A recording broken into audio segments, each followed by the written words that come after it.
नमस्कार दोस्तों, आज के हमारे इस वीडियो में हम आपके लिए पुरुषोत्तम मास की एक बहुत सुंदर कहानी लेकर आए हैं। एक समय की बात है, एक बुढ़िया माई थी, उनके बेटा बहू थे। बूढ़ी माई जो थी बहुत ही धार्मिक प्रवृत्ति की महिला थी। हर तीसरे साल पुरुषोत्तम मास आने पर स्नान, व्रत और दान करती थी। एक बार जब पुरुषोत्तम मास आया तो बेटे बहू ने कहा, माँ तुम हर बार पुरुषोत्तम मास में स्नान दान आदि करती हो, इसका कोई पुण्य भी मिलता है? मेरी शादी को 5 वर्ष हो गए हैं, आज तक न तुम्हारे पोता हुआ और न ही मेरी कोई अच्छी नौकरी लगी। बूढ़ी अम्मा बोली, अब मैं पुरुषोत्तम भगवान से मिलकर पूछूंगी मेरे स्नान दान का पुण्य कब मिलेगा। अब मैं घर तभी वापस लौट कर आऊंगी। और वह बूढ़ी अम्मा घर से निकल गई और जय हो पुरुषोत्तम भगवान की, जय हो पुरुषोत्तम भगवान की करती रास्ते में उन्हें एक कोढ़ी मिला। उसने बूढ़ी अम्मा से पूछा, माई तुम कहाँ जा रही हो? तो बूढ़ी माई बोली, मैंने अपने पूरे जीवन काल में हर तीसरे साल आने वाले पुरुषोत्तम मास का स्नान, व्रत, दान आदि किया है, लेकिन मेरे बेटे बहू कहते हैं इसका कोई पुण्य नहीं मिला। तो मैं पुरुषोत्तम भगवान से मिलकर यह पूछूंगी कि मुझे इसका फल कब मिलेगा। तब कोढ़ी कहता है, बहन यदि तुम्हें पुरुषोत्तम भगवान मिले तो उनसे मेरे भी दुख निवारण पूछना। जब मैं 15 साल का था तब से मुझे कोढ़ है और मुझे किस बात की सजा मिल रही है? बुढ़िया बोली, जरूर पूछूंगी।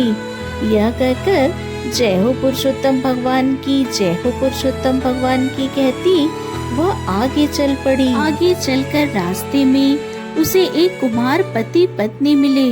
उन्होंने भी पूछा, माई आप कहाँ जा रही हो? बूढ़ी माई ने सारी बात उन्हें बता दी। वह बोले, माई क्या तुम हमारे दुख का निवारण पुरुषोत्तम भगवान से पूछोगी? हमारी आजीविका का एकमात्र साधन यह मटके बनाना है। पिछले 3-4 वर्षों से हमारे चाक पर टूटे फूटे मटके बन रहे हैं। कुछ बच भी जाते हैं तो पकाते समय टूट जाते हैं। ऐसा क्यों हो रहा है? तो यह जरूर पूछना। बूढ़ी अम्मा बोली, जरूर पूछूंगी। ऐसा कहकर वह जय हो पुरुषोत्तम भगवान की, जय हो पुरुषोत्तम भगवान की कहती आगे बढ़ी। रास्ते में एक सांप मिला और बोला, बुढ़िया मैं तुझे डसूंगा। तो बुढ़िया बोली, तुझे अगर मुझे डसना है तो डस लेना, लेकिन अभी मैं पुरुषोत्तम भगवान से मिलने जा रही हूँ। उनसे मिलकर जब वापस आऊँ तब तो मुझे डस लेना। तब सांप बोला, अगर माई तुम पुरुषोत्तम भगवान से मिलो तो मेरे भी दुख का निवारण पूछना। मेरी नागिन हर साल अंडे देती है, लेकिन एक भी सपोला जिंदा नहीं। बुढ़िया बोली, मैं जरूर पूछ लूंगी। जय हो पुरुषोत्तम भगवान की, जय हो पुरुषोत्तम भगवान की कहती वह आगे चली तो उसे पेड़ के नीचे एक साधु महात्मा बैठे हुए मिले। उन्होंने पूछा, बूढ़ी माई कहाँ से आई हो और कहाँ जा रही हो? तो बुढ़िया ने कहा, अपने बेटे बहू के दिए तानों की सारी बात बताई। तब साधु बोले, बुढ़िया माई क्या भगवान ऐसे ही मिल जाते हैं और मिलेंगे तो उन्हें पहचानोगी कैसे? तो बुढ़िया माई बोली, मैं उन्हें पहचान लूंगी। ऐसा कहकर बुढ़िया ने साधु महात्मा को प्रणाम किया और बोली, जय हो पुरुषोत्तम भगवान। तब पुरुषोत्तम भगवान ने दर्शन दिए और बोले, तुम्हें क्या चाहिए? बुढ़िया कहती है, मुझे आपके दर्शन होते ही सब कुछ मिल गया, मुझे कुछ नहीं चाहिए। पुरुषोत्तम भगवान ने बोला, बुढ़िया तेरा कल्याण हो। तब बूढ़ी माई रास्ते में मिले सभी अब बुढ़िया ने रास्ते में मिले सभी दुखियारों के दुखों का एक एक करके निवारण पूछने लगी। सबसे पहले बुढ़िया ने कोढ़ी के लिए पूछा तो भगवान बोले, बूढ़ी माई वह अपने पिछले जन्म के कर्मों का फल भोग रहा है। पिछले जन्म में वह एक राजा था और वह अपने राज्य के लोगों को बिना अपराध के दंड देता था। उसे उनकी हाय लगी है, तुम मेरी चरण धूलि ले जाओ और उसके कोड़ पर लगा देना, वह ठीक हो जाएगा। उसके बाद बुढ़िया माई ने कुम्हार के दुख का निवारण पूछा तो भगवान ने बताया कि एक बार कुम्हार पति पत्नी के पास एक गरीब माता पिता अपनी लड़की के विवाह के लिए कलश लेने आए थे। पैसे ना होने के कारण उन्होंने उसे कलश नहीं दिया और कुम्हार पति पत्नी को उन गरीब माता पिता की आह लगी है। अगर कुम्हार अपने 100 मटके किसी प्याऊ में दान दे दे तो उसके दुख दूर हो जाएंगे।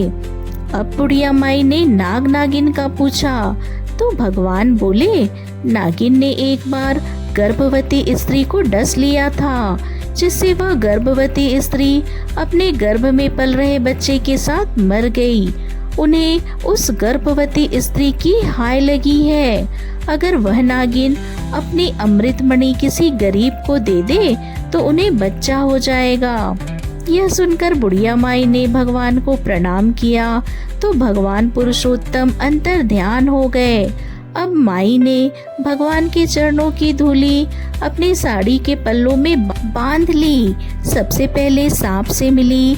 बुढ़िया माई को देखते ही सांप बोला, क्या हुआ माई, भगवान के दर्शन हुए? बुढ़िया माई बोली, हाँ मुझे दर्शन हुए। सांप ने पूछा, तुमने मेरे दुख का निवारण पूछा? तो बुढ़िया माई ने सारी बात सांप को बता दी।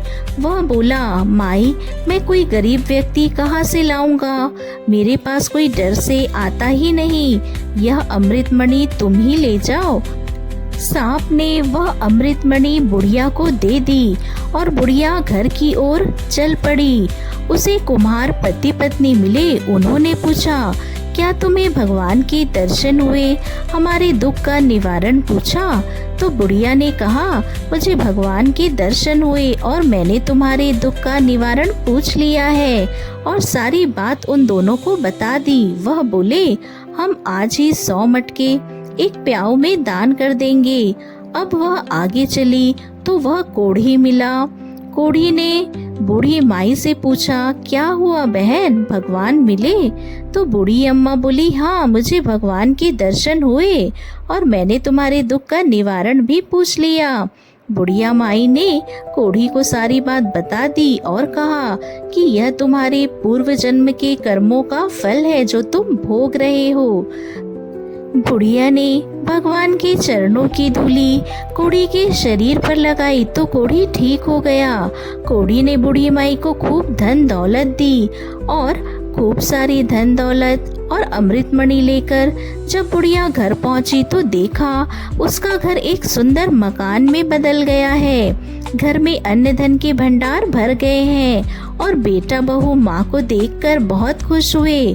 बेटे ने कहा, माँ मुझे बहुत अच्छी नौकरी मिल गई है और तुम्हारी बहू भी पुरुषोत्तम भगवान की कृपा से गर्भवती है।